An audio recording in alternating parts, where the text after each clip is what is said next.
Hai guys, Assalamualaikum warahmatullahi wabarakatuh. Bersama saya Acik Naka, biunsut sekilo ikat tepi sampai Kalimantan. Hashtag jangan tinggal solat. Okey, hari ini kita ada respon ingin servis aircon di mana tu di klinik. Klinik di Al-Ustaz. Kita berada di Naka. Kita akan pergi ke Al-Ustaz dalam mengambil masa dalam 45 minit kalau dengan van macam inilah. Kalau kita naik superbike dalam 5 minit boleh sampai. Kalau kita jalan kaki 3 hari 2 malam boleh sampai. Okey, bersama kita pakar aircon Miro Naka dan barang-barang semua sudah disediakan. Okey, apa-apa pun kita pergi tengok dulu macam mana.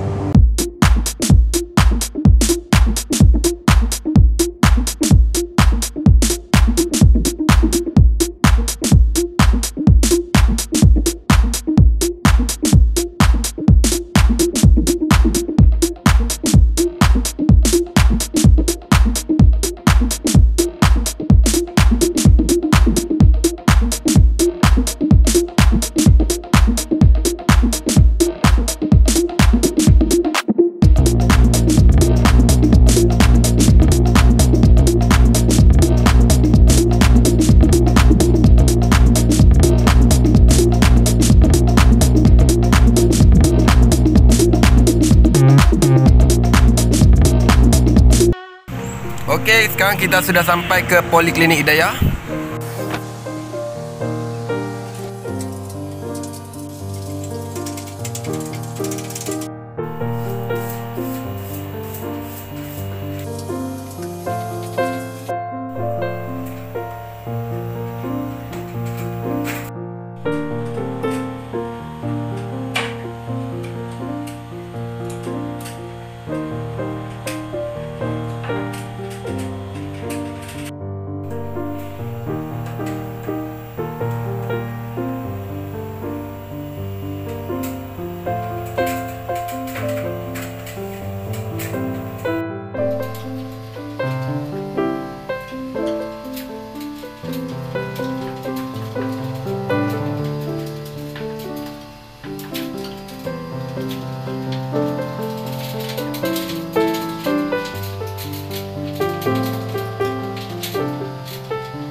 Okey guys, kita sudah sampai ke penghujung rancangan.